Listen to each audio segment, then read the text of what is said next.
할렐루야. 우리 할렐루야 찬양단과 신뢰악단의 찬양 하나님께서 기쁘게 받으신 줄로 믿습니다. 하나님께서 복 주시고 약속하시고 구별하신 날 예배드리시는 우리 모든 성도님들에게 영과 육의 강건한 은혜가 임하시기를 주님의 이름으로 축복합니다. 오늘 말씀의 제목을 다시 한번 하겠습니다. 하나님께 꼼수 쓰지 맙시다. 오늘 본문 레위기 27장은 서원에 관한 규례입니다. 서원이란 하나님께 무엇을 드리겠다 혹은 하겠다 약속하는 것입니다. 레위기 27장의 내용은 정확히 말하면 서원을 했는데 그것을 실행할 수 없을 때 어떻게 그것을 물을 수 있는지 서원의 물음에 관한 이제 하나님의 말씀이 기록되고 있습니다. 우리 인간이 하나님께 서원한 거 100% 다 지킨다고 하면 이 레위기 27장 같은 말씀은 필요 없는 말씀이죠. 그런데 인간은 서원하고도 지키지 않기도 하고 지킬 수 없기도 한 그런 죄성과 연약성을 가지고 있기 때문에 이런 레위기 27장 같은 말씀이 필요한 것입니다. 예를 들면 하나님 이번 우리 교회가 건축을 하는데 제가 건축 헌금으로 1억 헌금을 하겠습니다. 이렇게 작정을 했어요. 그런데 형편이 어려워지고 또 마음이 바뀌어서 할 수 없게 됐어요. 그러면 어떻게 합니까? 마음에 부담도 되고 목사님 얼굴 보기도 그렇고 체면도 안 서니 그냥 딴 교회로 가야겠다 하고 딴 교회로 가면 됩니까? 안 됩니다. 옮기면 간단할 것 같지만 하나님께 서원한 것은 하나님과의 1:1의 약속이기 때문에 교회를 옮긴다고 해서 양심의 가책에서까지 자유로울 수가 없습니다. 그럴 때 이렇게 하면 된다라고 지침을 주신 말씀이 바로 이 레위기 27장입니다. 이제부터 이 서원에 관한 말씀을 하나씩 살펴보겠습니다. 첫째, 그러면 서원이란 무엇인가 하는 것입니다. 사람끼리 하는 것을 서원이라고 말하지 않습니다. 또 국가에 충성하겠다 맹세한 것도 서원이 아닙니다. 서원의 대상자는 하나님이십니다. 하나님을 향해서 인간이 무언가 조건을 내걸고 하나님께서 응답해 주시면 나는 그 보답으로 이렇게 하겠다고 약속할 때 그것을 서원이라고 하는 것입니다. 물론 아무 조건 없이 일방적인 헌신을 약속하는 서원도 있습니다. 먼저 성경에 나타난 서원의 이해를 살펴보겠습니다. 첫째는 위기 서원입니다. 인생의 큰 위기를 만났을 때 하나님 이번 위기에서 건져주시면 내가 이런 일을 하겠습니다 약속하는 것입니다. 창세기 28장에 보면 야곱의 서원 내용이 나옵니다. 형을 숙이고 결국 형 에서를 피해서 외삼촌 집 밧단 아람으로 이제 도망을 가게 됐는데 베델이라는 들판에서 돌을 베개 삼아 잘 때에 환상 가운데 천사가 긴 사다리에 오르락내리락 하는 모습을 보고 여기도 하나님이 계시구나 하는 사실을 알고 하나님께 서원을 합니다. 창세기 28장 내용이죠.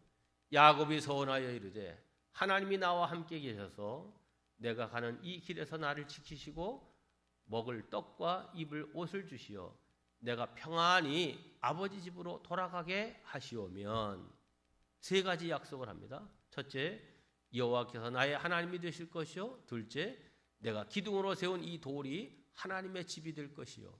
셋째, 하나님께서 내게 주신 모든 것에서 10분의 1을 내가 반드시 하나님께 드리겠나이다.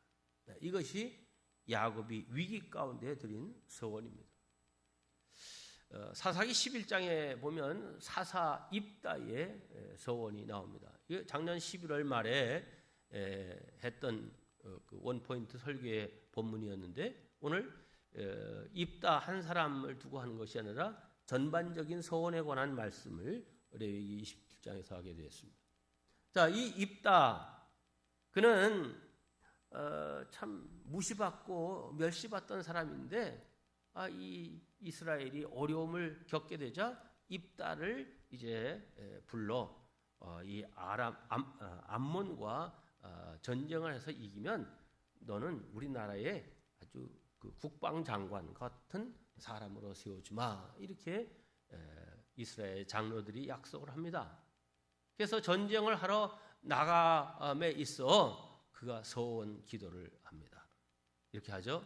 그가 여호와께 서원하여 이르되 주께서 과연 암몬 자손을 내 손에 넘겨주시면 내가 암몬 자손에게서 평안히 돌아올 때에 누구든지 내 집 문에서 나와서 나를 영접하는 그는 여호와께 돌릴 것이니 내가 그를 번제물로 드리겠나이다.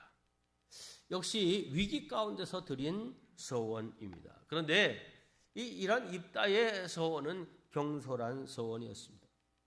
승리하고 돌아올 때 아마 누군가 종이나 사환이나 누군가 나오겠지, 이렇게 생각을 했는 모양인데 제일 먼저 반갑게 뛰어나오는 사람이 무남동녀 외딸, 자기 딸이 맞이하는 것입니다.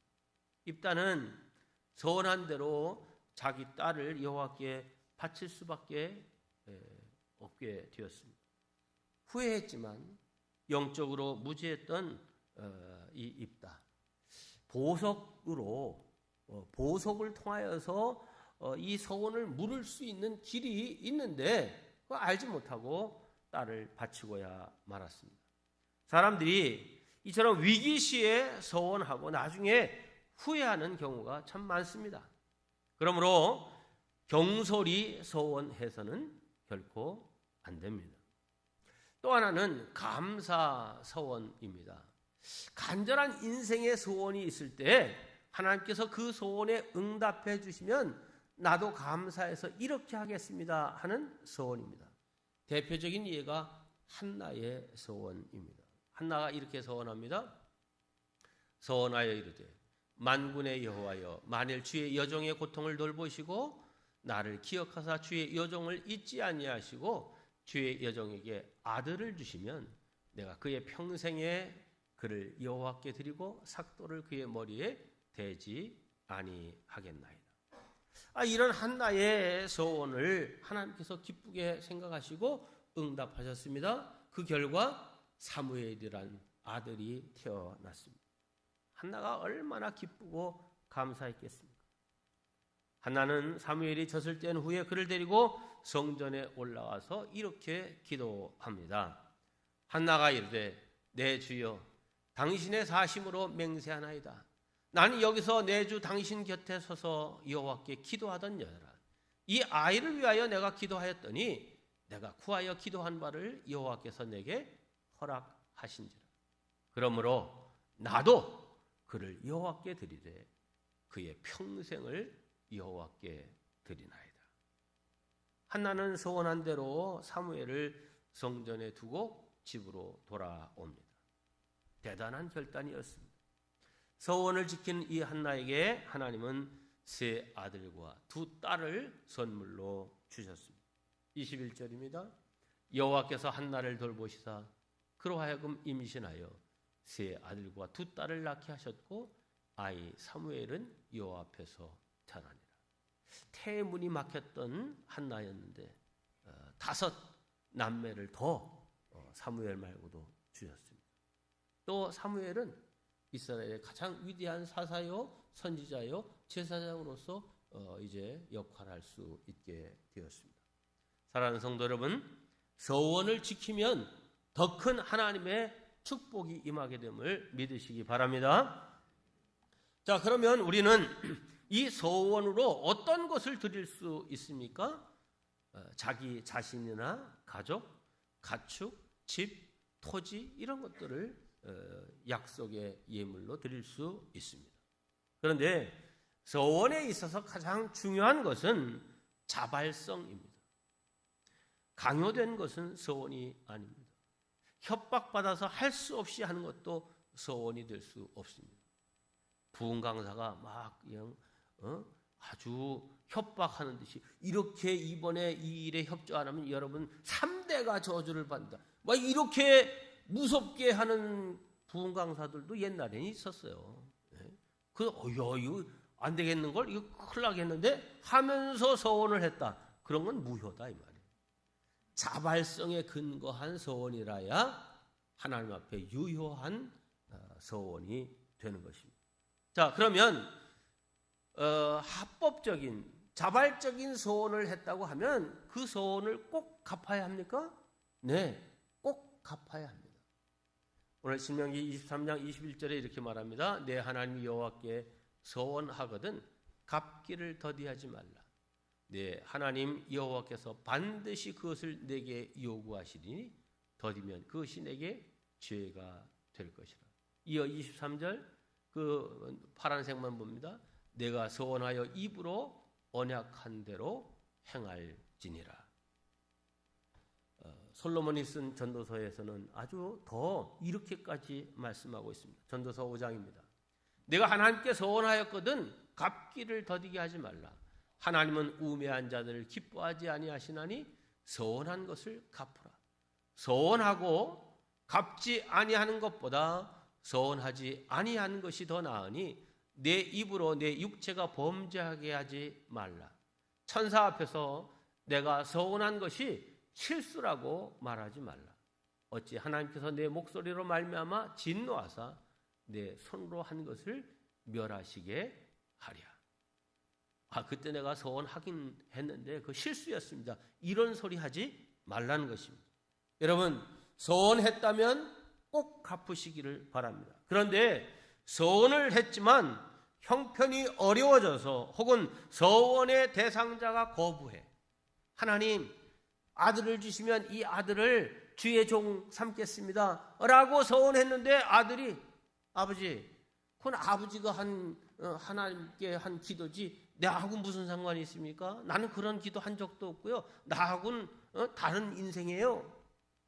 제가 그렇게 아버지한테 얘기했었어요. 제가 난 지 8개월 만에 성암암비에 확진됐습니다. 강화읍 병원에서 십자병원에서 이제 진단을 해보니까 소아암인 거예요. 그 십자의원 의사가 우리 아버지 친구였어요. 아유, 얘 안 되겠다고 해서 서울 세브란스 병원으로 이제 옮겼어요. 아버지는 그 당시 신학생이었는데 군산 앞에 선유도에 한 달 예정으로 자비량 선교를 하기 위해서 거기 가 계셨습니다. 전보를 쳤죠. 둘째 아들 소아마비 급 귀경 바람. 받았는데 저희 아버지 마음속에 내가 지금 간들 뭐 소아마비가 나을 것도 아니고 내가 치료하는 의사도 아니고 하나님께 맡깁니다.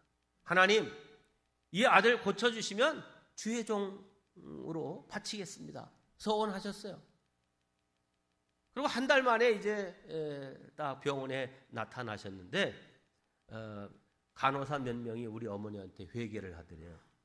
아유, 나는 이 애가 꼭 미국에 같이 생겨가지고 아빠가 없는 줄 알았는데 아빠가 있네요. 그러면서 그런데 어쨌든 그러면서 저한테 잘할 때 늘 너는 하나님께 바치기로 서원했으니 신학교 가서 목사가 돼야 된다. 나는 뭐 전혀 거기에 내 얘기라고 생각을 안 했어요.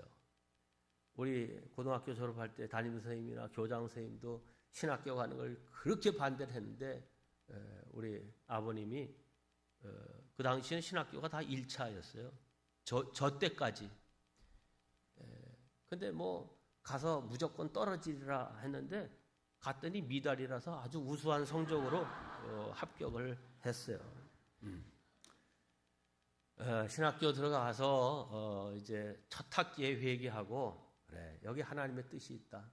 내가 이제 하나님의 뜻에 순종하리라 하는 그런 마음으로 이렇게 했고 아버지는 서원을 이제 이룰 수 있게 됐죠. 자, 그런데 이렇게 순종하면 어떤 경우라도 순종하면 좋은데 순종하지 않아서 서원을 이행할 수 없는 경우에 어떻게 하냐? 그 서원을 물러야 되잖아요. 물러. 예? 이게 오늘 27장의 얘기입니다.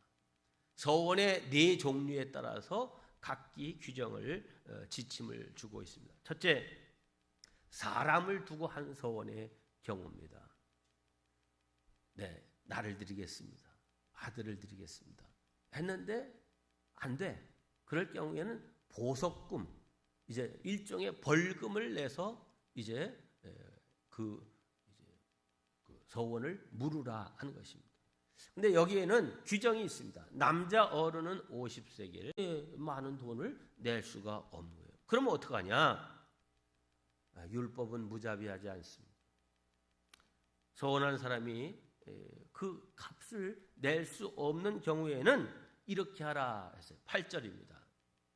그러나 서원자가 가난하여 내가 정한 값을 감당하지 못하겠으면 그를 제사장 앞으로 데리고 갈 것이요 제사장은 그 값을 정하되 그 서원자의 형편대로 값을 정할지니라. 네. 한마디로 서원자에게 돈이 없다면 디스카운트 깎아주라 는 거예요. 나는 바겐세일, 대할인 뭐 이런 거는 백화점이나 마트에서 처음 시작한 줄 알았어요. 그랬더니 디스카운트의 원조는 하나님이신 거야. 네. 여기서 우리가 무엇을 알 수 있습니까? 하나님의 사랑과 자비의 성품입니다.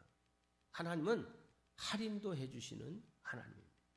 제사장이 딱 형편을 다 들어보니까 이게 사람 값으로 치면 예를 들어서 3천만 원 정도를 내야 되는 거야.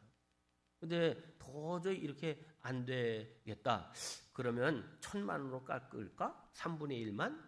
혹은 절반 1,500만 원으로 할까?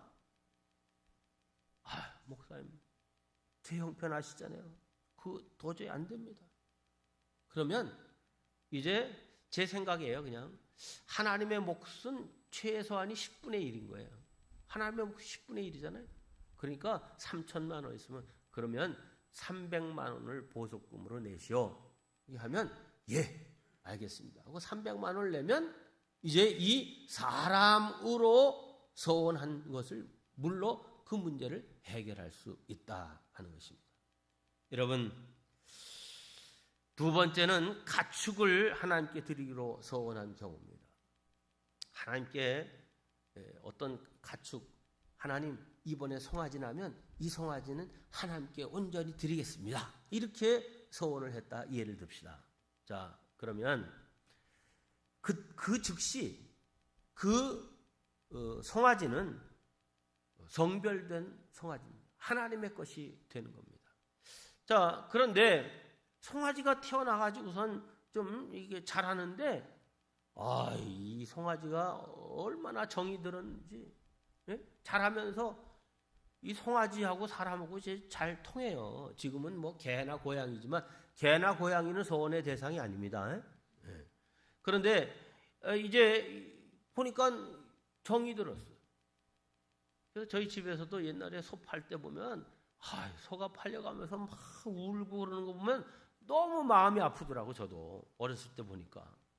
자, 그러면 이 소는 안 되겠다. 하나님, 이거 하나님께 드리기로 서원했는데 이 소 안 돼요. 너무 정이 들었어요. 그러면 어떻게 물으냐? 이 소를 시장에 내다 팔 때의 값에다가 5분의 1, 20% 보석금을 더해서 이제 돈으로 내면 이 짐승을, 동물을, 가축을 이제 서원한 것을 보석할 수 있다. 그런데 이런 경우는 안 됩니다. 잘못된 의도를 가지고 서원의 내용을 바꿔서는 안 됩니다. 송아지였을 때는 이거 뭐 송아지 드려야지 했는데 이 송아지가 얼마나 잘 먹고 잘 자라는지 얼마 보니까 아주 튼실한 소가 된 거예요. 볼 때마다 그냥 이 소 얼마나 이거 아까운데? 그래서 하나님, 이 소는 제 거로 하고요. 다른 소 드릴게요. 이렇게 하면은 하나님께서 어떻게 하시겠습니까? 레위기 오늘 본문 10절에 이렇게 되어 있어요. 그것을 변경하여 우열간, 좋은 것을 나쁜 것으로 바꾸지 못할 것이요. 혹 가축으로 가축을 바꾸면 둘 다 거룩할 것이다. 너 이거 아주 실하고 좋다고 해서 요거 안 바치고 요 비리비리한 다른 거 바치려고 그래? 그 둘 다 내 거야. 하나님이 이렇게 하신다 이 말이에요. 자, 이 사실을 통해서 우리는 오늘 말씀 제목을 기억할 수 있습니다. 하나님께 꼼수를 쓰면 안 되겠다 하는 것을 배워야 됩니다. 하나님은 계산이 정확한 분입니다. 하나님 앞에서 정직할 수 있기를 주의 이름으로 축원합니다. 세 번째, 집이나 밭을 하나님께 드리겠다고 서원한 경우입니다. 지난주에 희년에 대한 말씀을 드렸습니다. 이 땅은, 토지는 하나님이 주인이시고 사람들은 그냥 빌려 쓰는 겁니다. 사는 동안에. 그런데 50년 동안 어떻게 보면 빌려 쓰고 또 빌려 쓸 수 있겠죠. 그런데 50년이 되면 그 중간에 말씀드렸어요. 병들거나 가난해지거나 무슨 문제가 있어서 농사를 짓지 못하고 문제가 생겨서 이 땅을 팔 수 있어요. 그러면 신년이 남은 그날까지를 계산해서 이 땅값을 환산해서 이제 땅값을 받을 수 있습니다. 그러나 50년째 신년이 되는 해에는 다시 본래 주인에게로 돌려줘야 됩니다. 자, 우리가 산다 하는 개념은 영구히 내 소유가 되는 건데 이것은 신년까지만 내 소유로 사는 겁니다. 자, 그런데 이런 밭, 토지 이런 것들을 하나님께 소원의 예물로 드렸어요. 자, 그런데 이것을 물러야 될 상황이 됐다 이 말이죠. 그러면 계산을 하는 거예요. 신년까지의 남은 기간을 계산해서 그 가격에다 역시 5분의 1의 벌금을 더해서 하나님께 드리면 보석이 되는 것입니다. 자, 그런데 하나님께 이 소원의 제물로 드릴 수 없는 것 세 가지가 있습니다. 첫째는 맏아들과 첫 새끼입니다. 사람의 장자와 짐승의 첫 새끼는 하나님의 소유입니다. 그렇기 때문에 그것을 하나님께 서원의 예물로 삼을 수 없습니다. 왜냐하면 그것은 이미 하나님의 것이기 때문입니다. 자, 그러면 이 말을 따르면 여러분들 가정에 맏아들들은 다 어디로 보내야 돼? 다 신학교 보내야 돼. 그래서 주의 종이 되게 하고 주의 일을 하도록 해야 되는 거예요. 그러니까 하나님께서도 보니까 야, 이래서는 안 되겠다 생각을 하시고 방법을 생각하셨어요. 이스라엘의 12지파를 딱 보니까 레위 지파가 인구가 제일 작아. 그래서 그러면 레위 지파, 모세가 레위 지파고 모세의 형 아론도 다 레위 지파 사람들이에요. 그래서 이 레위 지파를 아예 모든 이스라엘 백성들의 장자를 대신해서 하나님의 일을 전담할 지파로 삼아야 되겠다 해서 이 레위 지파를 택하셨어요. 민수기 3장 45절입니다. 이스라엘 자손 중 모든 처음 난 자 대신에 레위인을 취하고 또 그들의 가축 대신에 레위인을 가축을 취하라. 레위인은 내 것이라. 나는 여호와니라. 네, 모든 이스라엘 백성들의 장자들이 담당해야 될 성막 일, 하나님의 일을 레위인들에게 대신 맡겨 그들로 전담하게 하신 것입니다. 자, 그래서 모든 이스라엘 백성들은 11조를 누구에게 드려요? 레위인에게 드립니다. 그러면 레위인은 그 11조로 농사 짓거나 땅을 받지 아니하고 살게 돼 있고요. 또 레위인들은 레위인 가운데에 어느 집안?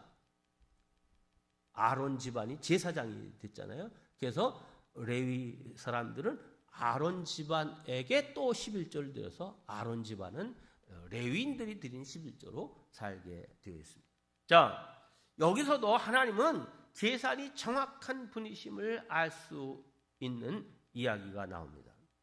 자, 이스라엘의 모든 장자를 대신하여 하나님의 일을 하게 된 레위인의 숫자보다 모든 이스라엘 백성들에서 태어난 장자의 숫자가 더 많어. 그러면 더 많은 숫자만큼 보석금을 내라는 거예요. 왜? 맏아들을 대신해서 일하는 사람이 더 숫자가 적으니까. 그래서 민수기 3장 46절로 47절에 이렇게 되어 있어요.